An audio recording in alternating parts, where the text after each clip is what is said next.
Yes, the government has unveiled plans to adjust migrant investor visa settings. They hope to incentivise more people to invest in our economy. And you would have heard this over the news in the last couple of days.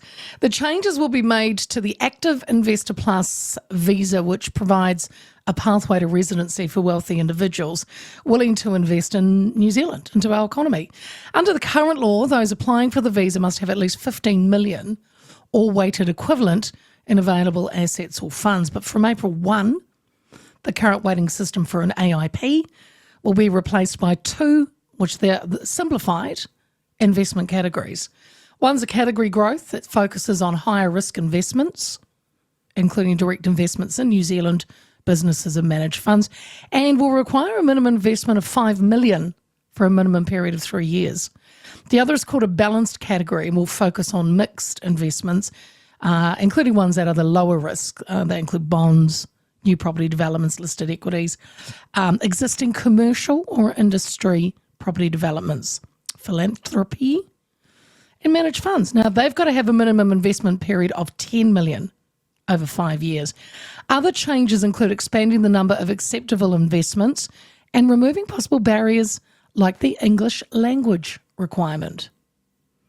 Economic Growth Minister Nicola Willis says foreign investment has the potential to provide jobs for Kiwis, lift incomes by delivering new business and investing in existing ones. But of course, every time we talk about adjusting immigration laws, people can get a little antsy.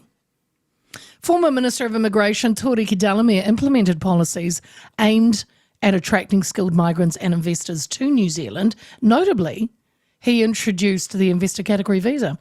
And he joins me now. Tuariki, good afternoon. Yeah, kia ora, Leah. Lovely to talk to you. During your tenure as Immigration Minister, you introduced the investor category visa. And what impact, Tuariki, did this policy have on New Zealand's economy at the time? Well, back then, I believe that policy had a tremendous positive impact because there was a bit of a downturn in some 2000 onwards for a couple of years, and it brought in quite a few $1 billion worth of investment.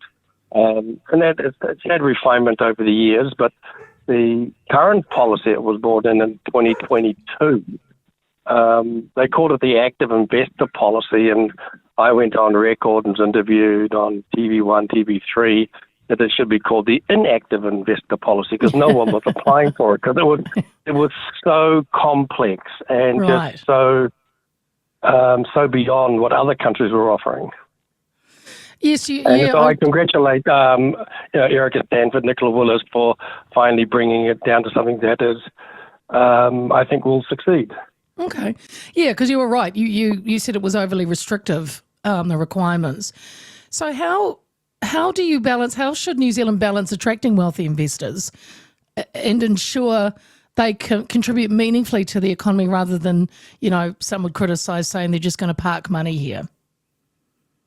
That's a fair concern that people are parking money. The reality is, and I think I agree with Nicola Willis there, which is I get unusual in some ways, but first we need to get people to have an interest in coming to New Zealand, and the new changes will do that, I think, and bring us more into line with the likes of Australia, Canada, and the UK.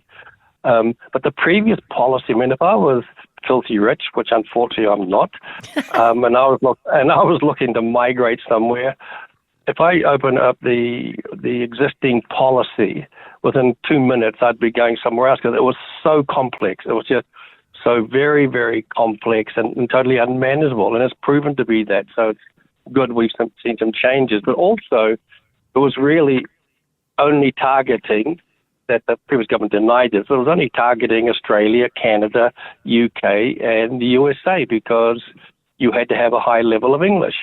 Well, that's crazy because Australians don't need a visa to come here because once they land, they're automatically residents. And so the English language requirement meant you cut out all potential investors, from Asia, Africa, etc., especially China. And rich people don't need English. I brought in clients 20 plus years ago. And I think one in particular, he still doesn't speak English, but over the years he's probably employed about 200 people, and he's paid tens of millions in taxes. Because when he needs English, he has an interpreter with him. And the government's seen that, so that's good.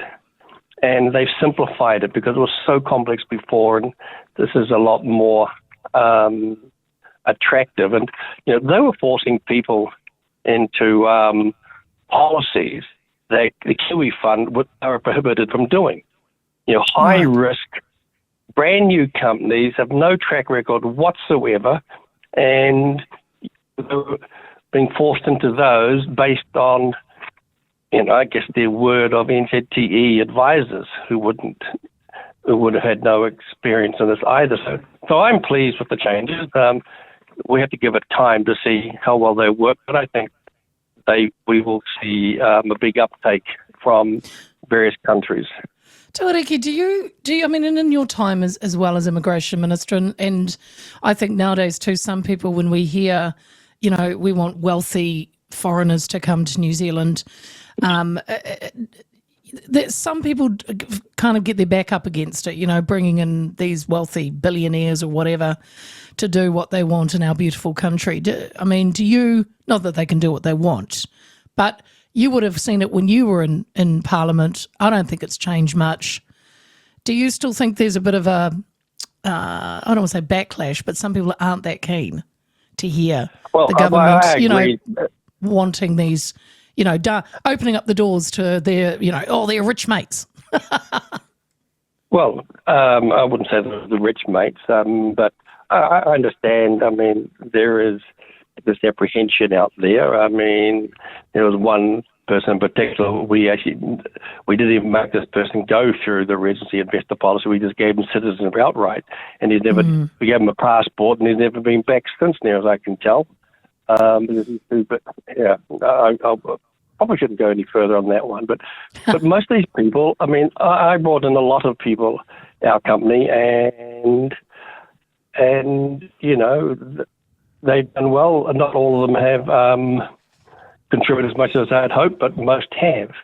And you got to get them here first. And once they're here, we need to have an environment in this country that's welcoming and encourages them to invest and employ people.